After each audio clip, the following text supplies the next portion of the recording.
Amazonas. Lo que pasa es que me lo hiciste en inglés, pero vos me dijiste algo sobre la desaparición del Amazon en Internet. Y quiero entender un poco, porque habíamos hablado que el Amazon está en peligro de desaparecer en el planeta, y me dijiste, no solo en el planeta, también en Internet. ¿Cómo fue eso? Contame.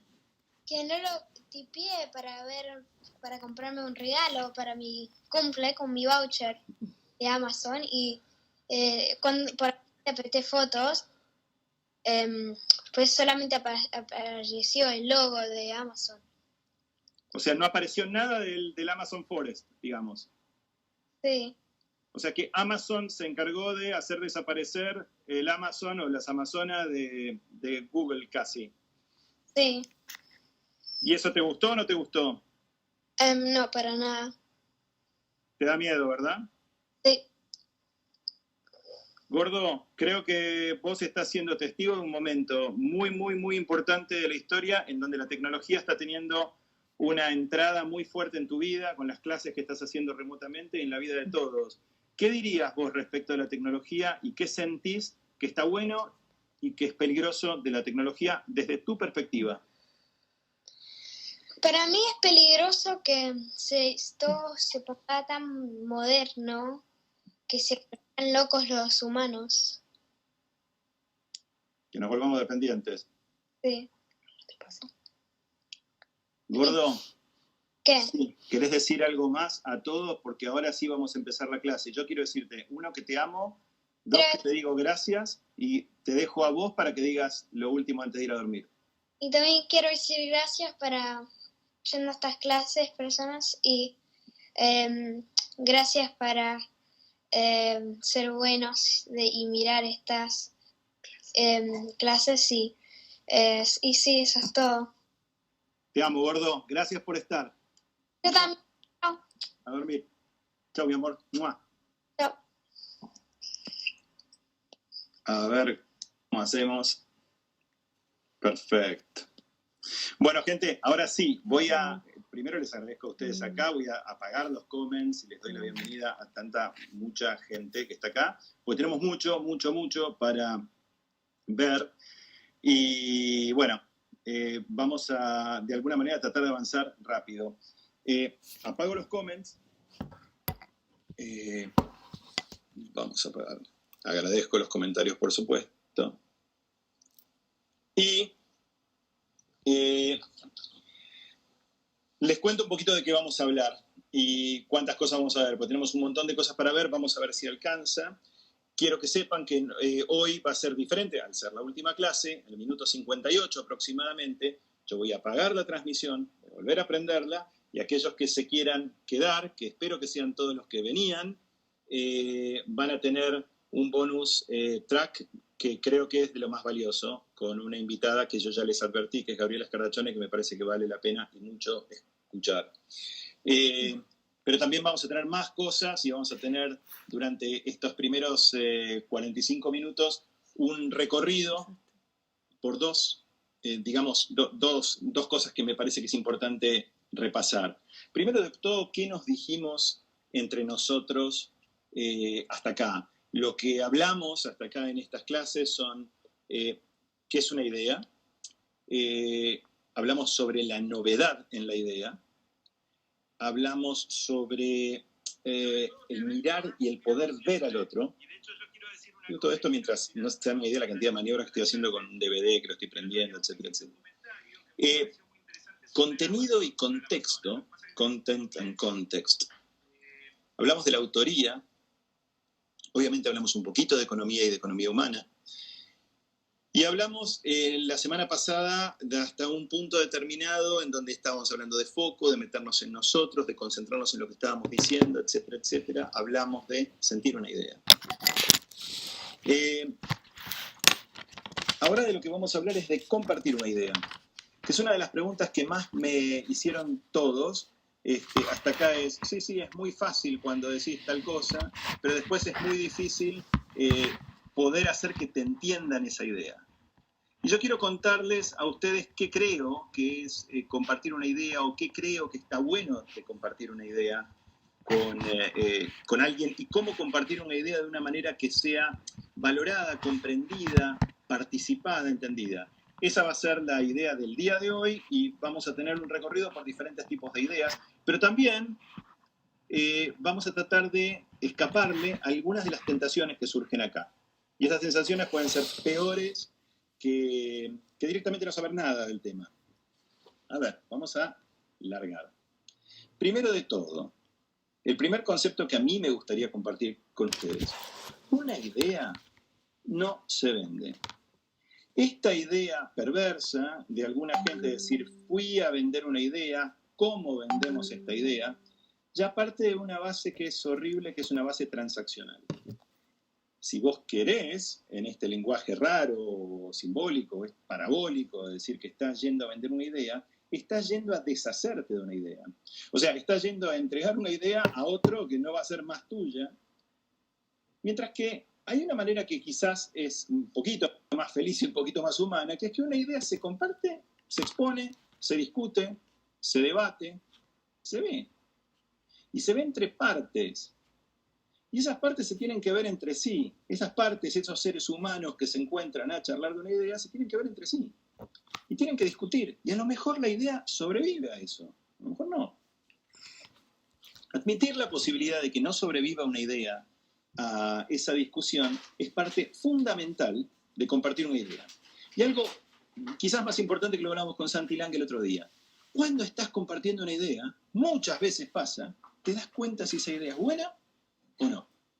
¿Te das cuenta? Lo sentís, pues lo estás compartiendo, lo estás contando en ese momento. Digan con todo el corazón, si no les pasó, que mientras estaban contando algo que les entusiasmaba, sintieron que estaban pasando la mitad de cancha con la pelota en los pies y sin la menor idea de cómo manejarse con esa pelota, en una analogía pésima futbolística que estoy haciendo, pero quiero que me entiendan, cuando uno ya no está sintiendo que hay habilidad en ese movimiento, que hay frescura, o que ese movimiento está vivo. Y hay que aprovechar esos ensayos para corregir, para hacer lo que en general puede ser lo más honesto y lo más constructivo con la idea, que es alterarla, modificarla, matarla, verla, reverla, rehacerla. Con Christine Bacho, en el video que les envié, hablábamos de algo que es interesante, que es este tema de el frame psicológico o el frame effect. O sea, hay algo, sí, que es muy, muy claro que se puede hacer cuando se comparte una idea y que es, de alguna manera, lo primero que tenés que hacer, es enmarcarla de una manera que pueda ser entendida y valorada en su hábitat, ¿verdad? Y eso pareciera ser una operación de lo más normal, de lo más lógica, y es una operación humana que funciona bastante bien. A ver, vamos a poner algún ejemplo de cómo funciona esto. Vamos a hacer este cuadrito. Según la teoría del framing effect, el framing effect funciona con el condicionamiento de alguna manera del otro. Y también hay algo que Kahneman, en el famoso libro que el 50% de ustedes debe haber leído, Thinking Fast and Slow, es referido como anchoring effect.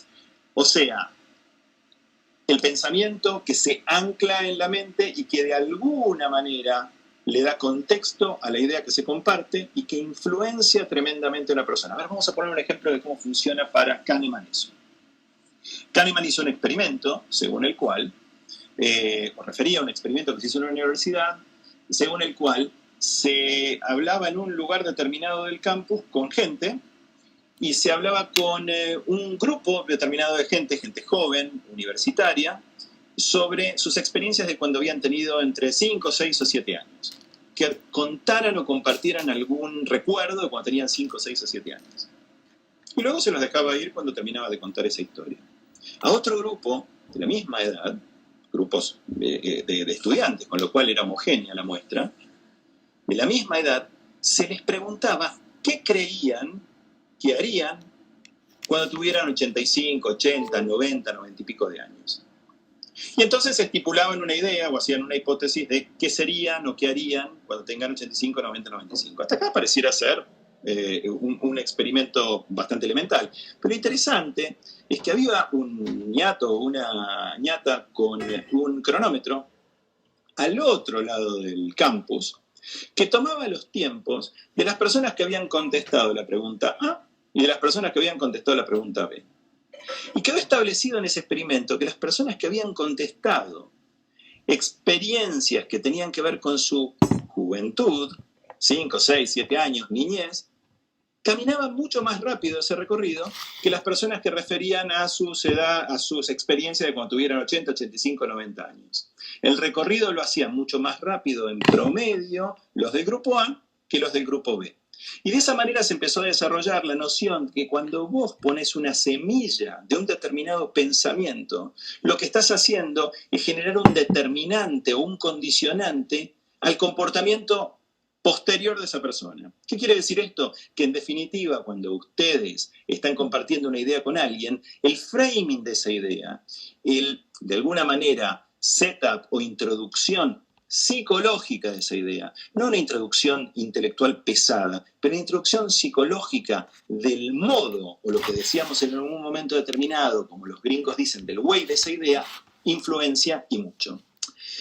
No sé si se habrán dado cuenta, pero muchas veces pasa, y en las conferencias de Borges pasa muchísimo, que ese condicionamiento del otro a veces es hasta gentil. A le dice a B determinada cosa que genera que B se comporte no necesariamente como B, sino como C, que puede ser un B mejorado.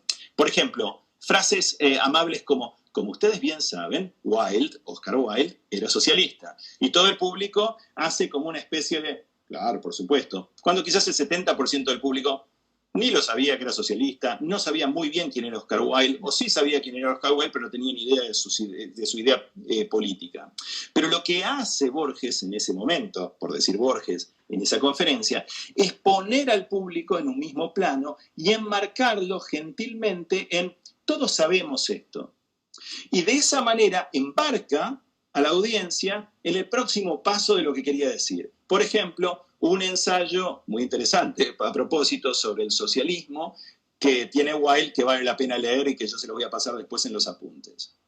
Pero no solo estas actitudes o estas acciones determinan el famoso framing effect. El sábado pasado salió esta tapa en el New York Times que considero que va a ser una tapa histórica y no creo que sea una tapa histórica por todas las buenas razones.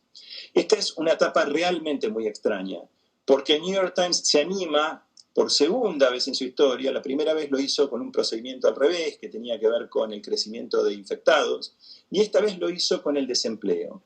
Esta etapa es tremendamente llamativa porque por supuesto elabora esta idea del desempleo acá y luego opera gráficamente de una manera absolutamente dramática para indicar el nivel de desempleo hoy en los Estados Unidos. ¿Cuál es el problema que tiene para mí el framing effect? Que la espectacularidad o la tentación de espectacularidad gráfica que tiene esta etapa, a lo mejor lo que hace es generar algo que los medios serios han tratado de evitar históricamente, que es sensacionalismo.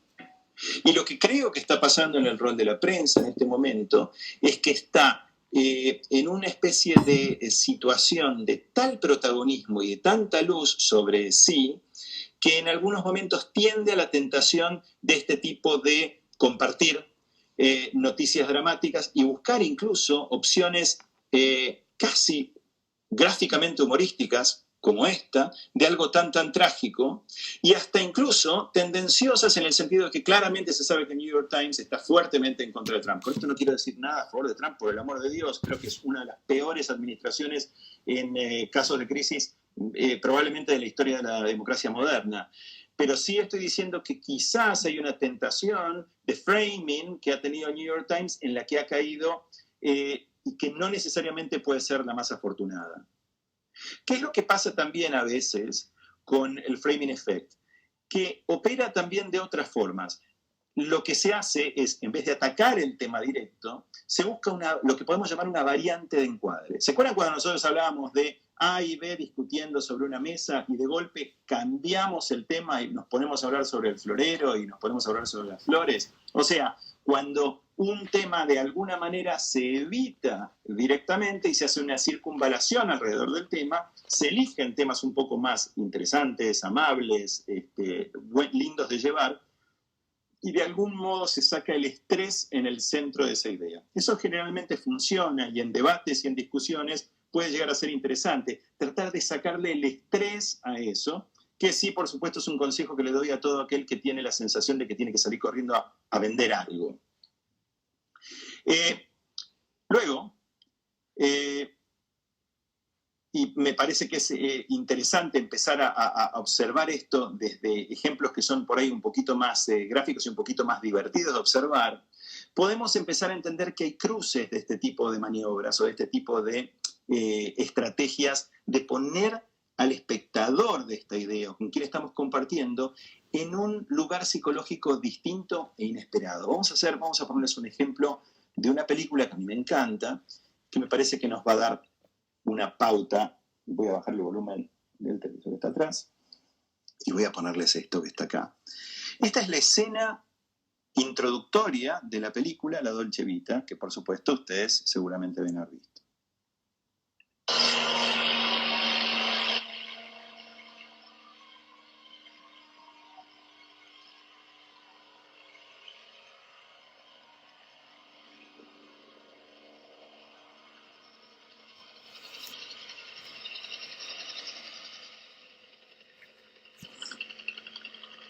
Acá está Jesús, ¿sí? Una escultura de Jesús, siendo transportada en un helicóptero. Unos obreros lo saludan. Jesús va por el cielo llevado en un helicóptero. Pasamos de esos obreros a esta terraza con unas chicas lindas. Guarda, è Gesù! Ma dove va? Dicen, miren, es Jesús. Y luego nos damos cuenta que hay un segundo helicóptero, un primero con Jesús y un segundo helicóptero que lleva a ¿quiénes? Lleva unos fotógrafos. Básicamente lleva un paparazzi. Los fotógrafos por un segundo van a hacer una vuelta en redonda y van a volver a la terraza de las chicas porque están más interesados claramente en las chicas que en Jesús. Vuelven a saludar y ahí están el fotógrafo y Marcello Mastroianni, que es el periodista. Se dicen alguna que otra cosa, quedan en algo para algún otro momento, y luego el helicóptero va a seguir a Jesús.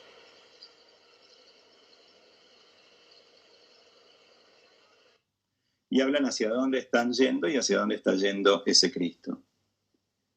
Lo que tiene de interesante para mí este inicio de esta película es que esta película en realidad habla sobre la celebridad, o en todo caso, o teóricamente va a hablar sobre la celebridad. Y lo que hace es elegir, en una maniobra que me parece sumamente interesante de Fellini, elegir a Cristo como un ejemplo de celebridad. O al menos elegir esta especie de blureada zona o este límite entre la imagen y la figura de Cristo, que es una figura famosa para todos, y una figura digna de ser perseguida por un paparazzi. Esta provocación, o esta primera provocación, pone a la película inmediatamente en otro lado. Y lo que creo que tiene, que hace mucho más interesante esta escena, es que es extraña y es un poco cómica. Tiene un elemento de patetismo presente ahí, que tiene que ver con estas mujeres y estos periodistas superficiales siguiendo a una figura como la de Jesús, y tiene esta cosa aparatosa de ese Cristo que viene volando, que aparece volando. ¿Qué ocurre acá? Que el tema en cuestión, quizás mejor tratado, tiene que ver con esa idea que se abandona rápidamente porque después la película sigue por la banalidad. Hay varias películas que tratan el tema de la banalidad y muchas de esas películas son italianas. En los últimos años hemos visto algunos ejemplos de esto. Pero lo que a mí más me maravilla es que el comienzo de esa película y el dejar esa escena de Cristo, a la que prácticamente no se vuelve, es probablemente lo más importante que pasa en la película. Y nos setea una situación que es muchísimo más grande y muchísimo más grave, pero con un poquito de humor, de lo que el resto de la película teóricamente va a tratar, y nos predispone a la película de otra manera, de una manera muchísimo más ambiciosa. Hay varios ejemplos de este tipo de procedimientos. Un ejemplo que me parece que vale la pena compartir con ustedes es un ejemplo que van a recordar, porque seguramente varios de ustedes vieron esta película, que es La Vita è Bella.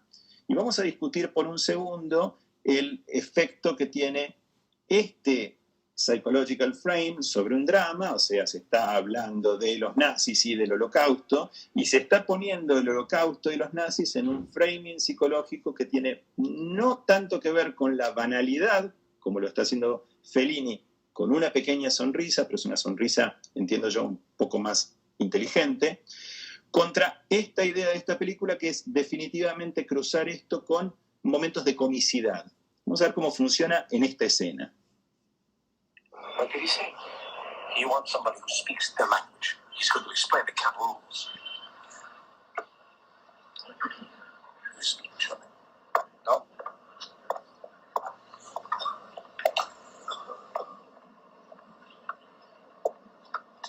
Alles klar, ich sage das noch einmal.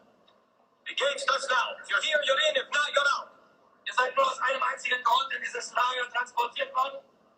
You have to score 1,000 points to win. If you do that, you take home a 10. Um zur Arbeit. Lucky dog. Jeder Versuch der Sabotage wird mit den sofortigen Tode bestraft. Die Hinrichtungen finden auf dem Hof durch Schüsse in den Rücken statt. Each day we will be announcing who's in the lead from the loudspeaker there. The one with the least points has to win a big sign each day that spells the word Chakas, right up. Bien. Esta película tiene algunos recursos que son sumamente interesantes respecto de cómo llevar la narrativa terrible del Holocausto hacia un lugar, y esto se ha intentado varias veces. Y la idea de llevar a lo nazi a la comedia la ha tenido Walt Disney hace una cantidad de años, y de alguna manera se ha repetido década tras década, y vamos a decir que no es Benigni el creador de este recurso. Pero, no obstante, este recurso fue tremendamente efectivo cuando se hizo la película. Voy a discutir con ustedes, por un segundo, me voy a permitir discutir esto, que tengo ciertos reparos con esta estrategia, porque es una estrategia que los publicitarios en general adoran y que muchísimos públicos valoraron, porque los recursos que tienen que ver con la vida de Bella son tremendamente eficaces, pero creo que una vez que se entiende la estrategia que tiene el narrador en esta idea, empieza a desgastarse en función de que ya sabemos las reglas del juego. Ok, entiendo que van a operar conmigo de esta manera, si se quiere, cómica, para tratar de decirme una historia que es en realidad profundamente trágica. Y en algún momento determinado va a haber seguramente algún índice de tragedia que voy a ir registrando y voy a irme cruzando de un lado a otro. La gente está esperando eso, el público está esperando eso. El gran problema es la presencia de la estrategia. O sea, la idea de que hay detrás un mecanismo de manipulación para que nosotros sintamos tal o cual cosa respecto de la película. Eso entre nosotros puede ser llamado, y esto es una cosa que los grandes autores históricos, y especialmente en literatura, lo han hecho muy, muy bien, y en cine desde ya, y en teatro también, se puede calificar como sentimentalismo. O sea, una expresión postural y artificial de auténticos, o teóricamente lo que son profundamente auténticos sentimientos. Yo les quiero ahora mostrar algo que me parece bastante arriesgado de mostrar porque es muy, muy duro de ver. Pero quiero hacer este ejercicio porque sí me parece que es uno de los mejores ejemplos que yo pude ver de este tema bien tratado. Y tiene varias sorpresas lo que les voy a mostrar ahora. Lo que les voy a mostrar es una canción del año 85, 86. Es una canción que quedó prácticamente completamente olvidada. Se las voy a hacer escuchar un poquitito al principio. Y después se las voy a hacer escuchar de vuelta con otro video. Y vamos a discutir qué es lo que pasa con eso. Yo lo escuché este tema cuando tenía 15 años.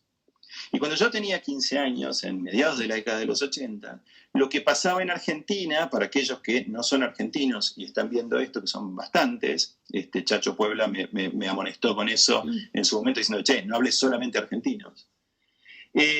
Habíamos recién salido de una dictadura militar y estábamos en un momento de ingreso a otra completamente diferente etapa, con un juicio a las juntas. Y salió este tema. Y este tema, que ahora les voy a poner el play,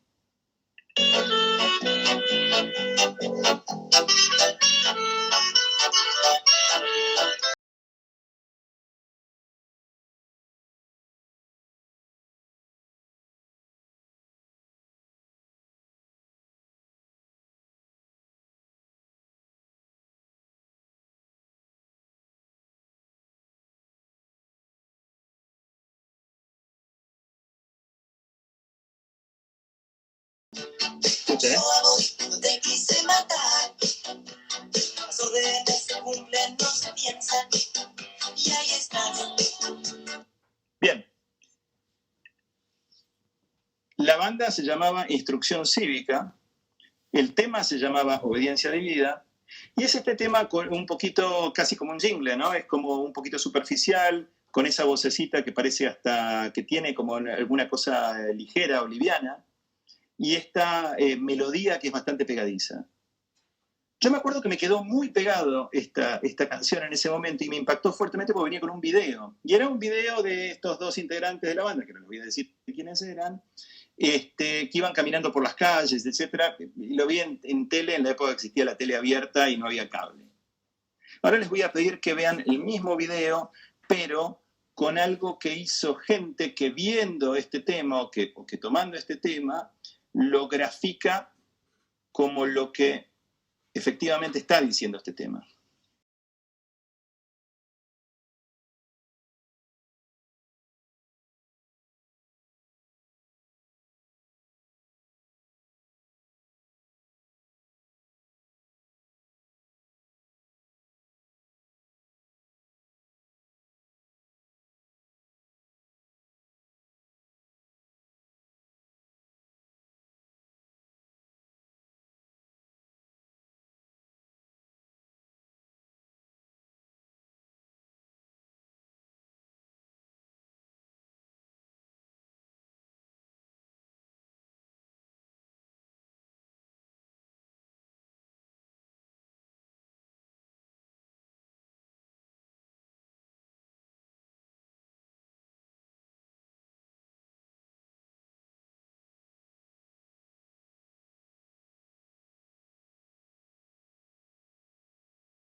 Yo recuerdo este tema y recuerdo lo que me pasó con este tema. Estamos hablando de una década en donde, por ejemplo, Charly García había escrito Los dinosaurios, ¿no? Y se habían escrito muchos temas sobre los desaparecidos. Sin embargo, este es el único tema que me quedó muy, muy fuertemente abierto de esa época, porque me despertaba una enorme intriga tonal. ¿Por qué se había dispuesto este tono en un tema que era tan absolutamente tan terrible? ¿Por qué se había elegido esa especie de framing que se había dado emocional? Es importante que ustedes sepan quiénes están atrás de este tema. El cantante es Kevin Johansen, rarísimo, porque Kevin Johansen está cantando con una voz que no parece la de Kevin Johansen, y él mismo dice en una entrevista que él no usaba su voz grave cuando estaba en esta banda de Instrucción Cívica. El clarinetista es hoy un gran director con quien probablemente vayamos a hacer el proyecto de NASA junto con Gustavo Santaolalla. Y lo que de alguna manera el tema trata es tan terrible y tan dramático que en vez de haber apelado al humor, apelaron a una cosa que me parece que es todavía más efectiva y que va por el medio. Vamos a pensar en Benigni, que fue directamente al humor. Acá se fue a un lugar más parecido, creo yo, a lo de Fellini, que tiene que ver con un poquito de liviandad y un poquito de frivolidad en el tratamiento del tema. ¿Cuán efectivo es?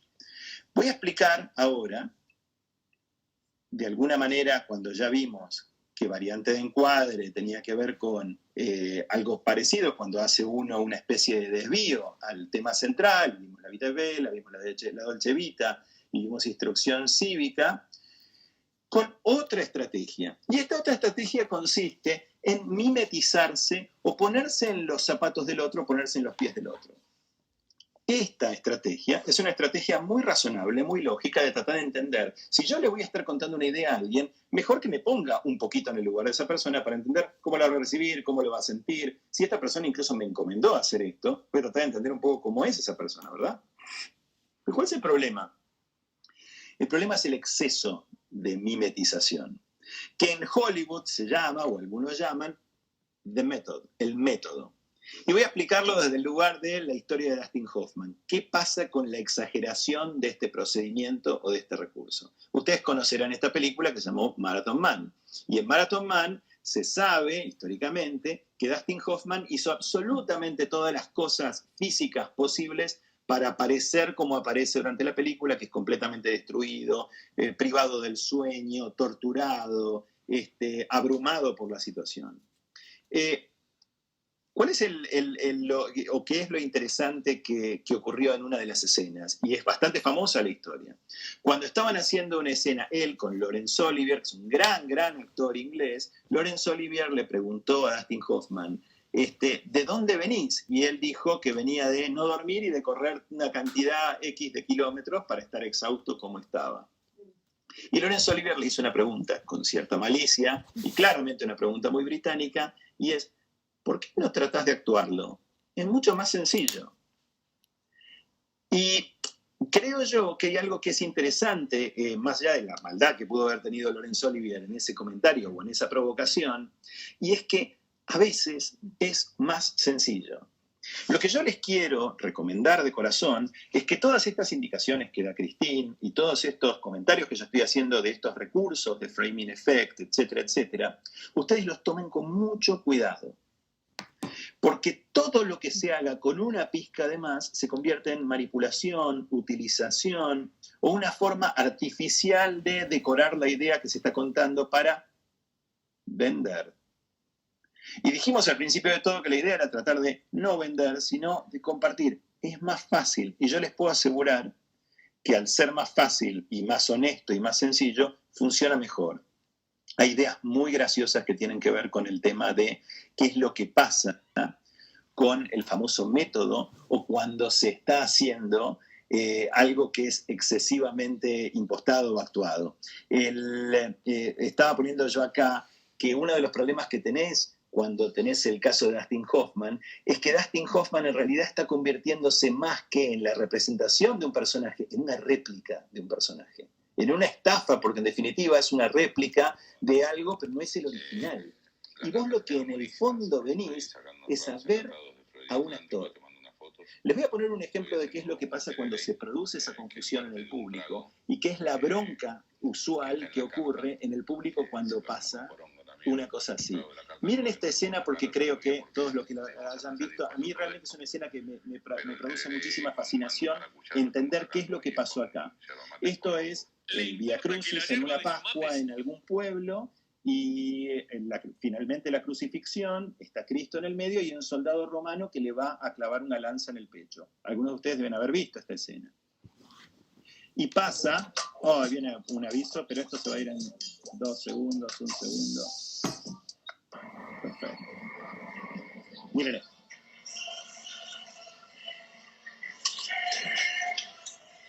El soldado romano clava la lanza, pero alguien del público... Una representación de la crucifixión de Cristo. Se subió al templete y en el momento en que el soldado romano traspasaba el costado de Jesús con la lanza, lo comienza a golpear en la cabeza. Después de uno de los segundos, los demás actores intervinieron para tranquilizar al agresor. Y Noche Noticias. Yo estoy bastante fascinado con la actitud del espectador. De hecho, hay una obra que vale la pena leer, si no la leyeron todavía se las recomiendo, que es una obra que trata exactamente el mismo tema, que es de Estanislao del Campo, y que es el Fausto de Estanislao del Campo, en donde un gaucho va al Teatro Colón a ver el Fausto y no se da cuenta que eso que está ocurriendo ahí es una representación. Relata a un amigo cuando vuelve todo como si efectivamente hubiera ocurrido. Y lo hace, y por supuesto toda esta obra tiene un tono de humor y es verdaderamente muy graciosa, de una manera que en definitiva lo que muestra es la confusión que hay cuando se exagera este rol de ponerse a representar a algo o a alguien. Hay una película que no se las recomiendo salvo para que les dé un poquito de bronca por momentos, que es una película sobre la vida de Shakespeare que está hecha por Kenneth Branagh.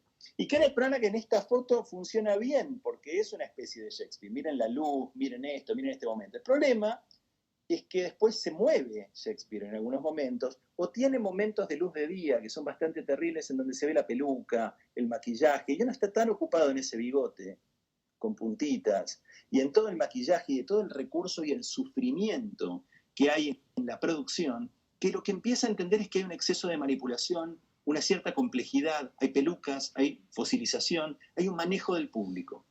Y acá es donde los llamo a, una vez que entendimos todo esto y todo el desgaste que tenemos cuando nosotros estamos tratando de alguna manera, vender una idea, que me parece lo más importante que ustedes tendrían que entender. Si ustedes sienten una idea, la van a poder compartir bien y con tranquilidad.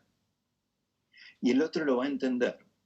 Aunque no los escuche, lo va a entender porque lo va a ver, lo va a sentir también. Va a haber una transmisión que es muy, muy simple. Miren, en este procedimiento hay dos posibilidades. Opción 1, A, intriga a B. ¿Pero con qué la intriga? No sé, lo vi muy apasionado, algo esto debe tener, que es un poco lo que pasa con instrucción cívica. Me intrigó, no entendía por qué ese registro de canción se había utilizado para ese tema. Y eso es creíble. No se ven los hilos. La opción 1, malentendida, es que A manipula a B. ¿Qué es lo que empieza a pasar con la repetición de escenas de esta película? En donde uno empieza a darse cuenta el plan. ¿Qué es lo que pasa con ese plan? La opción 2 es A chamulla a B cambiando de tema, que era lo que decíamos de que, bueno, empezás a hablar de la mesa, pero después le pones un florero y le pones una flor, cuando esa operación es especulativa e insincera. Y ese es un gran riesgo que corremos cuando estamos haciendo estas cosas que tienen que ver con, de vuelta, hablábamos de la mesa que se vendía, vender. Y la opción 3, el gran problema que tiene de mimetizarse excesivamente con el otro para, de alguna manera, complacerlo, es que podemos convertir lo que estamos haciendo en una estafa, presentar una copia falsa del otro. Esta cosa que nosotros estábamos diciendo de esta especie de Shakespeare que decís, se parece tanto al Shakespeare original que me doy cuenta que es falso. Casi que es preferible que no me des un Shakespeare parecido, dame un Shakespeare diferente. En ese sentido es más sincera la película Shakespeare in Love o Shakespeare enamorado, que es un disparate que no tiene ningún sentido, el Shakespeare no se parece para nada, se enamora de una mina, cuenta una historia que no tiene nada que ver, pero al ser tan lejano de esta necesidad biográfica, se convierte en un ser al menos un poco más vivo, más interesante. Hay una escena en el Quijote que se las recomiendo leer de vuelta, que es la escena en la que el Quijote se indigna con unas marionetas y les empieza a descabezar. Les da a las marionetas para que tengan en un escenario. Y de alguna manera, lo que representa esa reacción del Quijote es la indignación que tenemos cuando se fuerza excesivamente el tratar de representar al otro. Es calma, sean ustedes mismos, no traten demasiado de representar al otro. O sea, vean al otro antes de pensar en vencer al otro. Obsérvenlo, mírenlo, vean qué es lo que le está pasando y tengan una conversación con esa otra persona.